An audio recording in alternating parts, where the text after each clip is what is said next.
11 जनवरी 1966 Soviet union के Tashkent में रात के 1 बज रहे थे। सोवियत यूनियन द्वारा अलॉट कराए गए विला में भारत के प्रधानमंत्री लाल बहादुर शास्त्री गहरी नींद में थे। कुछ घंटे पहले ही उन्होंने पाकिस्तान के राष्ट्रपति अयूब खान के साथ एक ऐतिहासिक शांति समझौते पर हस्ताक्षर किए थे, जिसने 1965 के भारत पाक युद्ध को ऑफिशियली एंड कर दिया था। ये समझौता दोनों देशों के बीच शांति की उम्मीद था, लेकिन उसी रात ताशकंद की सर्द हवा में एक और बड़ी घटना होने वाली थी। उस रात कुछ ऐसा होने वाला था जो हमेशा के लिए भारत के राजनीतिक गलियारों और आम जनता के दिलों में टीस बनकर रह गया। रात के करीब 1:20 पर उस विला के अंदर अचानक हंगामा मच गया। डॉक्टर, नर्से और सुरक्षा कर्मी सब आनन फानन में लाल बहादुर शास्त्री के कमरे की तरफ दौड़ पड़े। कुछ ही पल बाद हर कोई लाल बहादुर शास्त्री के कमरे में उनको घेरे खड़ा था। शास्त्री जी को सांस लेने में बहुत दिक्कत हो रही थी और उन्हें बहुत तेज खांसी उठ रही थी। शास्त्री जी के पर्सनल डॉक्टर RN चुग और सोवियत डॉक्टर्स ने उन्हें बचाने की पूरी कोशिश की, लेकिन 11 जनवरी 1966 की रात 1:32 पर भारत के दूसरे प्रधानमंत्री लाल बहादुर शास्त्री को मृत घोषित कर दिया गया। ये खबर भारत पहुंची तो पूरे देश में शोक की लहर दौड़ गई। लोग सदमे में थे। लाल बहादुर शास्त्री एक ऐसे नेता थे जो अपनी सादगी, ईमानदारी और निडर व्यक्तित्व के लिए जाने जाते थे। उनकी सडन डेथ ने हर किसी को हैरान कर दिया था। शास्त्री जी की मौत का कारण दिल का दौरा बताया गया था, लेकिन बात इतनी सीधी नहीं थी। उनकी डेड बॉडी पर नीले निशान, उनकी गर्दन के पीछे से रिसता हुआ खून, उनकी बॉडी का सिर्फ 12 घंटे में असामान्य तरीके से फूल जाना, ये सब कुछ ऐसा था जो उनकी डेथ को नेचुरल नहीं बल्कि सस्पिशियस बनाता था। लेकिन हैरानी की बात यह है कि एक सिटिंग प्राइम मिनिस्टर की बॉडी का पोस्टमार्टम तक नहीं करवाया गया और यहीं से कॉन्स्पिरेसी थ्योरीज का तूफान शुरू हो गया। कभी कहा गया कि शास्त्री जी की हत्या में इंडियन पॉलिटिकल सिस्टम के कुछ बड़े नाम शामिल थे। कभी शक अमेरिकी एजेंसी CIA पर गया और कभी रशियन इंटेलिजेंस एजेंसी KGB की तरफ उंगलियां उठी। तो क्या वाकई में शास्त्री जी की मौत सिर्फ एक हार्ट अटैक से हुई थी, या फिर ताशकंद की उस सर्द रात में इंडिया के एक सच्चे लीडर की मौत किसी गहरी साजिश का हिस्सा थी? आइए जानते हैं इंडिया के दूसरे प्रधानमंत्री रहे लाल बहादुर शास्त्री की मौत की अनसुलझी कहानी। Shastri was India's second prime minister, the man who led India to victory in the 1965 war against Pakistan. Lal Bahadur Shastri की सोवियत संघ के ताशकंद शहर में रहस्यमय परिस्थितियों में मृत्यु हो गई। मुझे बताया गया कि जब शास्त्री जी की बॉडी लाई गई यहाँ पे, तो परिवार के लोगों को शरीर के पास में नहीं आने दिया जा रहा था। Crowley admits the CIA's role in Shastri and Baba's death.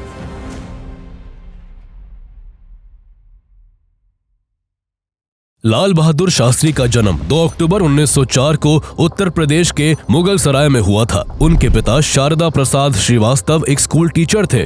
जब शास्त्री जी केवल 1.5 साल के थे तभी उनके पिता की मौत हो गई। उनकी मां रामदुलारी देवी ने उन्हें बेहद गरीबी और संघर्ष में पाला। बचपन से ही उन्हें कई कठिनाइयों का सामना करना पड़ा। उन्हें अक्सर गंगा नदी पार करके तैरकर स्कूल जाना पड़ता था, क्योंकि उनके पास बोट में सवारी करने का किराया नहीं होता था। उनकी एजुकेशन में भी कई बाधाएं आई, लेकिन उन्होंने हार नहीं मानी। उन्होंने काशी विद्यापीठ से फिलॉसफी में ग्रेजुएशन की डिग्री प्राप्त की और उन्हें शास्त्री की उपाधि मिली, जो एक विद्वान को दी जाती है। यहीं से उनका नाम लाल बहादुर श्रीवास्तव से लाल बहादुर शास्त्री पड़ा। अंग्रेजी हुकूमत के खिलाफ उस समय देश भर में गांधीवादी आंदोलन अपने चरम पर था। गांधी जयंती के दिन जन्मे लाल बहादुर शास्त्री ने अपने जीवन में गांधीवादी मूल्यों को हमेशा अपनाया। वो गांधी जी के नॉन कोऑपरेशन मूवमेंट से इंस्पायर्ड होकर स्वतंत्रता संग्राम में कूद पड़े।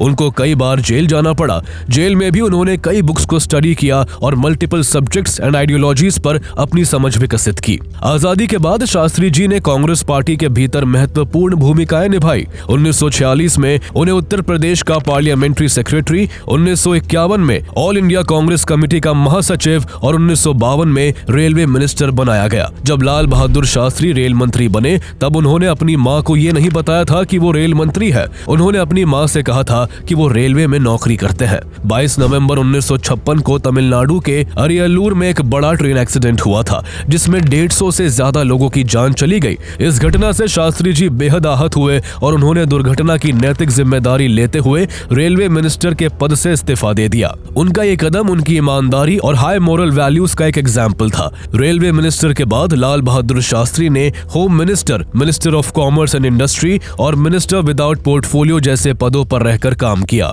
देश अभी अपनी समस्याओं से लड़ना सीख ही रहा था कि तभी 27 मई 1964 को देश के पहले प्रधानमंत्री जवाहरलाल नेहरू का निधन हो गया। उनकी मृत्यु के बाद भारत की राजनीति में एक बड़ा पॉलिटिकल वैक्यूम क्रिएट हो गया। ऐसे में लाल बहादुर शास्त्री की सादगी, ईमानदारी और सबको साथ लेकर चलने की उनकी क्षमता को देखते हुए उन्हें भारत का अगला प्रधानमंत्री चुना गया। ये एक ऐसा समय था जब भारत कई आंतरिक और बाहरी चुनौतियों का सामना कर रहा था। पाकिस्तान कश्मीर पर दांत गड़ाए बैठा था। पहले से गरीबी की मार झेल रहे देश में फूड क्राइसिस एक बड़ी समस्या थी और भारत गेहूं के लिए भी अमेरिका पर निर्भर था। वहीं चीन के साथ 1962 के युद्ध का दर्द अभी भी ताजा था, जिसमें भारत को अपमानजनक हार मिली थी और देश का मनोबल गिरा हुआ था। इस बीच देश के मनोबल को ऊंचा करने के लिए लाल बहादुर शास्त्री ने जय जवान जय किसान का एक ऐतिहासिक नारा दिया, जिसने भारत के सैनिकों और किसानों दोनों को सम्मान और प्रेरणा दी।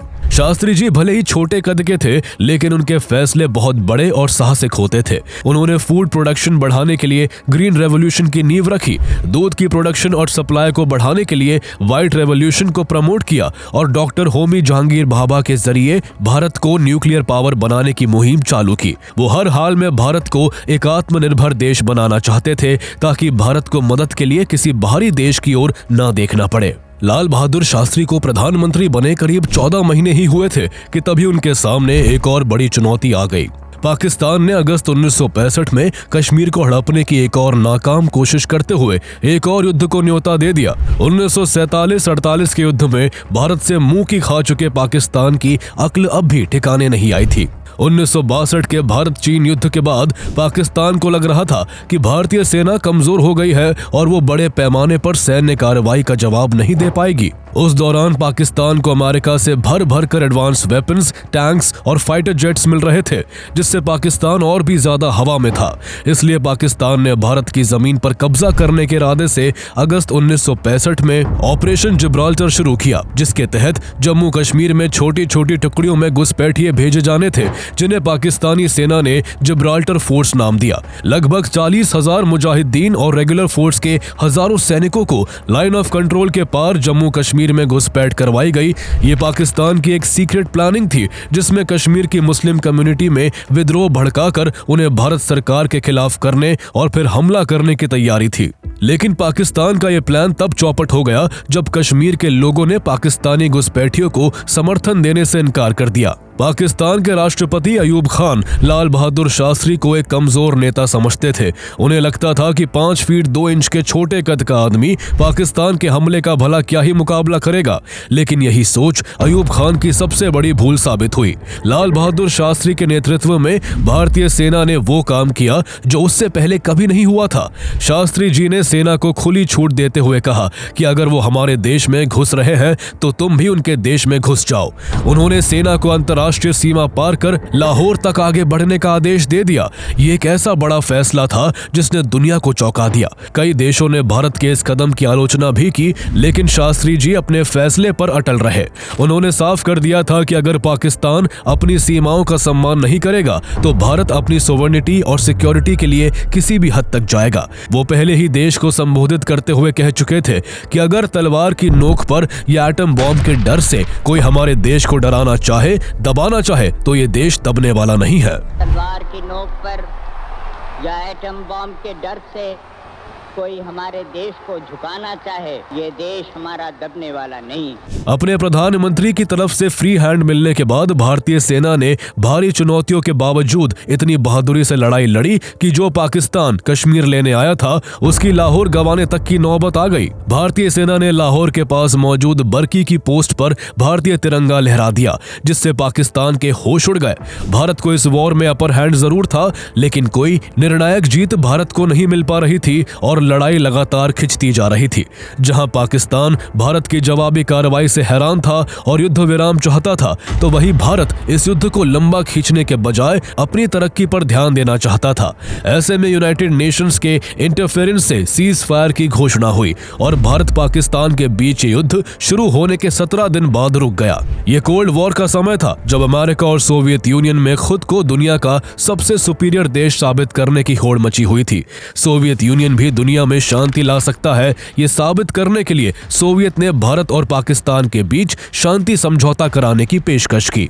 दोनों देश सोवियत के इस मीडिएशन के लिए तैयार हो गए। इस बातचीत के लिए उज्बेकिस्तान के ताशकंद को चुना गया, जो उस समय यूएसएसआर का एक महत्वपूर्ण शहर था। उस जगह को इसलिए भी चुना गया था क्योंकि ये दोनों देशों से ज्योग्राफिकली दूर था, जिससे न्यूट्रलिटी बनी रहती। युद्ध 23 सितंबर 1965 को रुका था, जिसके लगभग 3 महीने बाद 3 जनवरी 1966 के आसपास प्रधानमंत्री लाल बहादुर शास्त्री ताशकंद के लिए रवाना होते हैं। उनके साथ एक छोटा प्रतिनिधि मंडल था, जिसमें उनके निजी doctor RN Chugh, personal assistant MMN Sharma, personal secretary Jagannath Sahay, विदेश मंत्रालय के संयुक्त सचिव LK Jha, media adviser Kuldip Nayar और सुरक्षा अधिकारी R कपूर शामिल थे। ताशकंद में उन्हें सोवियत सरकार द्वारा अलॉट कराए गए विला में ठहराया गया। ये विला सोवियत संघ के स्टैंडर्ड्स के अकॉर्डिंग था, लेकिन बहुत शानदार या अत्याधुनिक नहीं था। ताशकंद में दोनों देशों के प्रतिनिधि जब बातचीत के लिए टेबल पर एक साथ बैठे तो बातचीत इतनी आसान नहीं रही।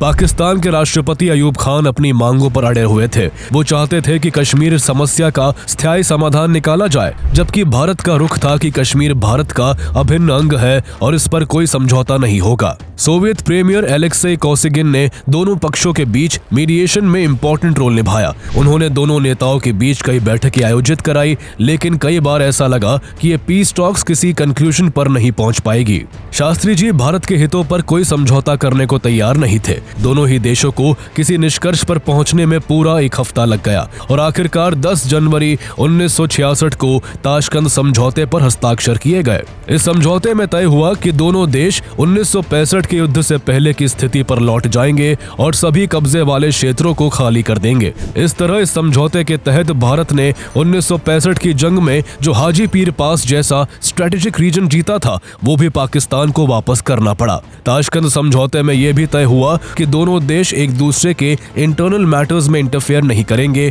और फ्रेंडली रिलेशंस बनाए रखेंगे। अग्रीमेंट पूरा होने की खुशी में उसी दिन शाम को एक पार्टी रखी गई, जहां सोवियत प्रीमियर एलेक्सी कोसिगिन ने शास्त्री जी का गर्मजोशी से स्वागत किया। हर कोई एक दूसरे को इस समझौते के लिए बधाई दे रहा था। करीब 1.5 घंटे तक रिसेप्शन में पाकिस्तानी और सोवियत डेलीगेशंस के साथ समय बिताने के बाद शास्त्री जी वहां से निकलकर रात करीब 10:15 पर विला में वापस आ गए। लाल बहादुर शास्त्री को अपनी टीम के साथ अगली सुबह अफगानिस्तान के काबुल के लिए रवाना होना था, इसलिए वो टाइम से सोना चाहते थे। सोने से पहले कुछ देर उन्होंने अपने डेलीगेशन के मेंबर्स से बातचीत की। उन्होंने कहा कि अगर अयूब खान जैसा लीडर पाकिस्तान में रहा तो भारत और पाकिस्तान के बीच रिश्तों में नया चैप्टर शुरू हो सकता है। इसके बाद शास्त्री जी ने अपने स्टाफ मेंबर रामनाथ से कुछ हल्का फुल्का खाना लाने को कहा। जब से शास्त्री जी ताशकंद आए थे, उनके लिए खाना रशियन शेफ्स और एक इंडियन कुक जान मोहम्मद बनाता था। जान मोहम्मद मॉस्को में भारत के एम्बेसडर TN कॉल का पर्सनल कुक था। जान मोहम्मद ने रामनाथ को आलू पालक की सब्जी और हल्की सी करी शास्त्री जी के लिए बना कर दी। जब शास्त्री जी खाना खा रहे थे, तभी प्राइवेट सेक्रेटरी जगन्नाथ सहाय को दिल्ली से उनके सहयोगी वेंकट रमन का फोन आया। उन्होंने बताया कि ताशकंद समझौते को लेकर भारत में जनरली रिएक्शन ठीक है, लेकिन अटल बिहारी वाजपेयी और सुरेंद्र नाथ द्विवेदी जैसे विपक्ष के लीडर्स इससे संतुष्ट नहीं हैं। शास्त्री जी ने इसे सीरियस नहीं लिया क्योंकि ऑपोजिशन का इस तरह का रिएक्शन उन्हें सामान्य लगा, लेकिन जब उन्होंने अपनी बेटी से फोन पर बात की तो उन्हें थोड़ा झटका लगा। उनकी बेटी ने साफ कहा कि उन्हें ताशकंद समझौता पसंद नहीं आया। यही नहीं, उनकी पत्नी ललिता शास्त्री भी इस बात से नाराज थी कि भारत को इस समझौते के तहत हाजी पीर पास पाकिस्तान को लौटाना पड़ेगा। इस फीडबैक ने शास्त्री जी को अंदर से झकझोर दिया। वो बेचैन हो गए और अपने कमरे में टहलने लगे। उनकी ये पुरानी आदत थी, जब भी वो कुछ गहराई से सोचते तो चुपचाप टहलने लगते थे। इसी दौरान डॉक्यूमेंट्री फिल्म मेकर प्रेम वैद्य,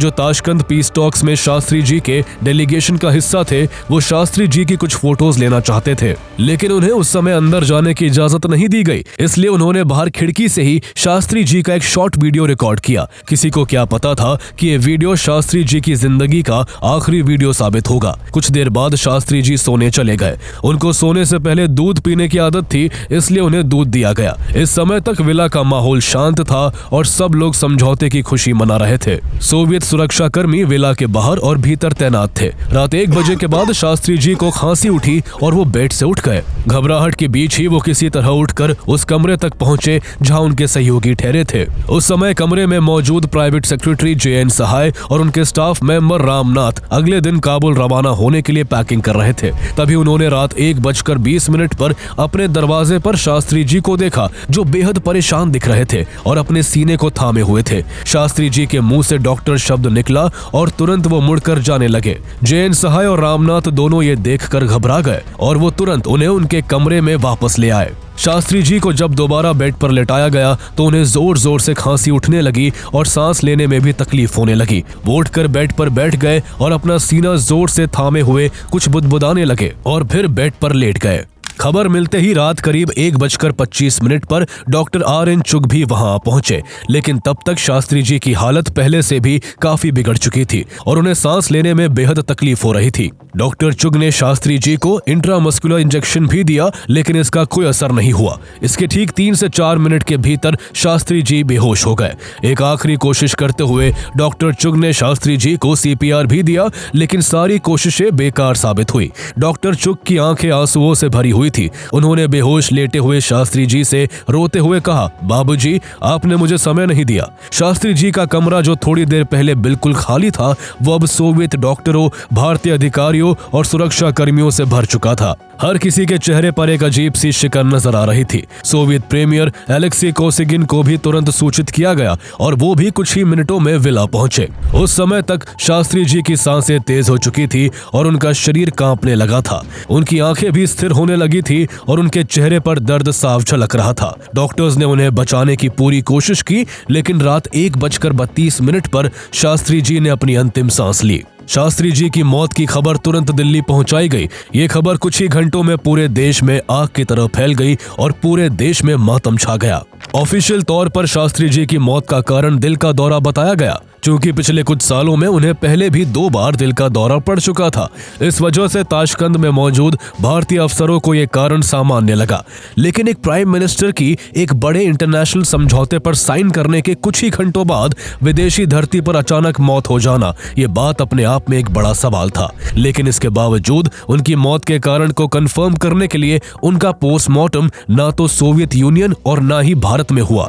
और जब शास्त्री जी की बॉडी को भारत लाया गया तो ऐसा कुछ देखने को मिला जिसने उनकी मौत के रहस्य को इतना गहरा दिया जो आज तक नहीं सुलझ सका। जब शास्त्री जी का शव भारत लाया गया तो उनकी पत्नी ललिता शास्त्री, उनके बेटे अनिल शास्त्री और सुनील शास्त्री ने देखा कि शास्त्री जी का शव नीला पड़ चुका था।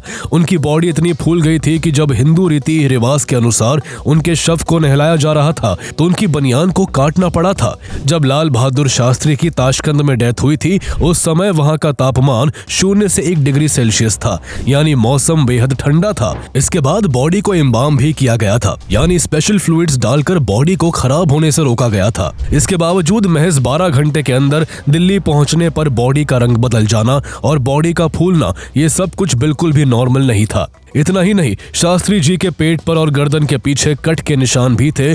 उनकी गर्दन पर जो कट था वहां से खून बह रहा था। चादरें, तकिए और कपड़े सब खून से सने हुए थे। उनकी टोपी तक खून से सनी हुई थी, जिसे आज भी उनके परिवार ने संभाल कर रखा है।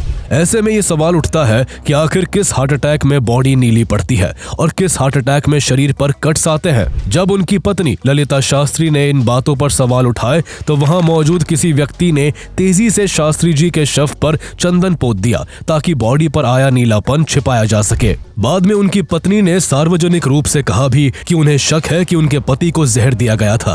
उनका ये शक इसलिए भी पुख्ता होता है क्योंकि इतनी संदिग्ध परिस्थितियों में हुई मौत के बावजूद भारत सरकार सरकार ने शास्त्री जी का पोस्टमार्टम नहीं कराया था। ऐसा माना जाता है कि सोवियत सरकार ने शास्त्री जी की बॉडी का पोस्टमार्टम कराने की पेशकश की थी, लेकिन भारतीय अधिकारियों ने पोस्टमार्टम कराने से मना कर दिया था। लेखक अनुज धर और मल्टीपल सोर्सेज के अनुसार तत्कालीन भारतीय राजदूत टी.एन. कौल ने पोस्टमार्टम कराने से मना कर दिया था, जिनके कुक जान मोहम्मद ने शास्त्री जी के लिए उनका आखिरी खाना तैयार किया था। कुछ रिपोर्टों में यह भी कहा गया है कि तत्कालीन रक्षा मंत्री वाई.बी. चौहान ने भी यह तर्क देते हुए पोस्टमार्टम से इनकार कर दिया था कि इससे अंतर्राष्ट्रीय संबंधों पर बुरा असर पड़ सकता है। शास्त्री जी की पत्नी ललिता शास्त्री ने उनकी डेथ को अननेचुरल बताते हुए हाई लेवल इन्वेस्टिगेशन की मांग की, लेकिन सरकार की ओर से कोई कार्रवाई नहीं हुई। 4 अक्टूबर 1970 को फेमस वीकली मैगजीन धर्मयुग को दिए एक इंटरव्यू में ललिता शास्त्री ने कई अहम बातें सामने रखी। उन्होंने बताया कि जब शास्त्री जी बेहोश हो रहे थे तब वो बार बार उस थर्मस फ्लास्क की तरफ इशारा कर रहे थे जिससे उन्हें पानी दिया गया था।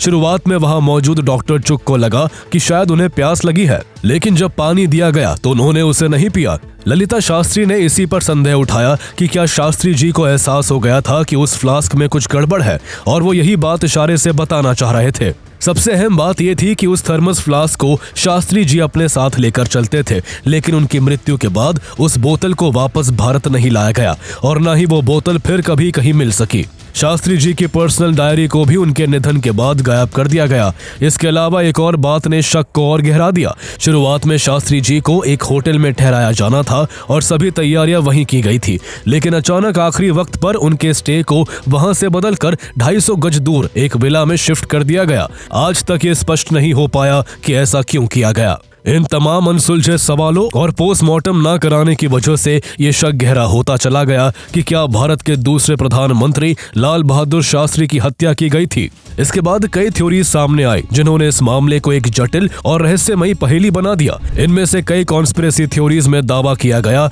कि शास्त्री जी को जहर दिया गया था, जिससे उनके शरीर पर नीले निशान पड़ गए। इस थ्योरी को उनके परिवार के बयानों से बल मिला। इसके बाद शक की सुई सबसे पहले अमेरिका की इंटेलिजेंस एजेंसी CIA की ओर घूमी। उस समय भारत एक इम्पोर्टेंट जियोपॉलिटिकल मोड़ पर था। कोल्ड वॉर के दौरान अमेरिका नहीं चाहता था कि भारत सोवियत संघ के करीब जाए, खास तौर पर जब भारत अपने न्यूक्लियर प्रोग्राम की ओर तेजी से बढ़ रहा था। इससे जुड़ा एक बड़ा दावा CIA के पूर्व अधिकारी रॉबर्ट क्राउली के हवाले से आया, जिसे पत्रकार ग्रेगरी डगलस की बुक में कोट किया गया है। इन दावों के अनुसार CIA ने भारत के परमाणु कार्यक्रम को रोकने के लिए डॉक्टर होमी जहांगीर भाभा और लाल बहादुर शास्त्री दोनों की हत्या की साजिश रची थी। शास्त्री जी की मौत के ठीक 2 हफ्ते बाद 24 जनवरी 1966 को होमी जहांगीर भाभा की भी एक प्लेन क्रैश में मौत हो गई थी। ये दोनों मामले लगभग एक ही महीने के भीतर होना कोई कोइंसिडेंस नहीं, बल्कि एक सोची समझी साजिश जैसा प्रतीत होता है। इसके बाद एक थ्योरी सोवियत खुफिया एजेंसी KGB की भूमिका पर भी सवाल खड़े करती है।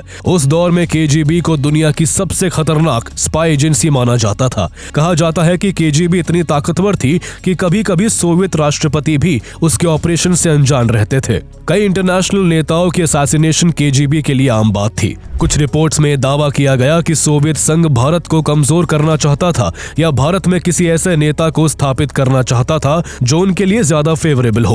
शास्त्री जी अपनी स्पष्ट सोच और मजबूती के लिए जाने जाते थे। उन्होंने वियतनाम युद्ध के दौरान अमेरिका की निंदा की थी, ये जानते हुए भी कि इससे भारत को मिलने वाली फूड ग्रेन सप्लाई रुक सकती है। यानी वो किसी के दबाव में आने वालों में से नहीं थे।